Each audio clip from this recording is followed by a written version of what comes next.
Pour terminer cette première partie sur la construction européenne et sur son idée, il y a un point, une idée justement sur laquelle il faut insister.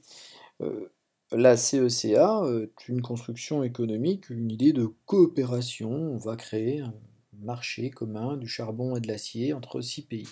Ces coopérations, européennes, fonctionnant bien, entraînant un développement économique important, elles vont voir différents pays, vouloir les rejoindre, tels que l'Irlande, le Royaume-Uni et le Danemark en 1973, tels que la Grèce en 1981 ou le Portugal et l'Espagne en 1986. Heu, portant, en 1986 le nombre d'États qui coopèrent ensemble à 12. Donc il y a eu un élargissement, on y reviendra à cette idée d'élargissement plus tard. Ce qui est intéressant de voir, c'est que, cette Union européenne s'élargit progressivement, mais aussi parce que certains pays ne pouvaient pas rentrer. Alors pourquoi ils ne pouvaient pas rentrer? Eh bien, prenons le cas de l'Espagne. Dans ce document, qui date de 1986, qui est tiré de l'État du monde, une revue annuelle, qui fait le point sur le développement économique et politique des États du monde, eh bien, un article sur l'Espagne. En 1985, année du 10e anniversaire de la mort de Franco, l'Espagne est devenue une démocratie ordinaire. La signature le 12 juin 1985 de l'accord d'adhésion à la Communauté européenne a marqué solennellement le retour de la démocratie et la fin de l'isolement de l'Espagne.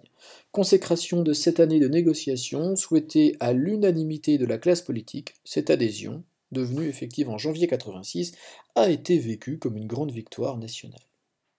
Grande victoire espagnole de toute la nation qui peut rejoindre les coopérations européennes parce que justement, elle est devenue une démocratie. L'idée démocratique, elle est au cœur de cette construction européenne.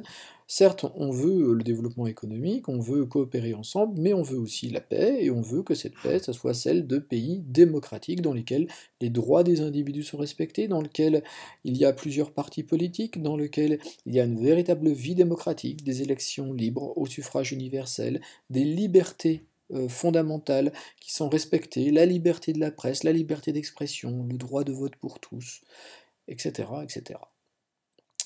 Les États qui participeront à cette construction européenne seront des États de droit, au sens où les droits des individus sont garantis par la loi, cette loi à laquelle sont soumis les individus comme les gouvernements. Alors, dernier point à noter, la démocratie, la construction européenne se bâtit sur les valeurs de la démocratie,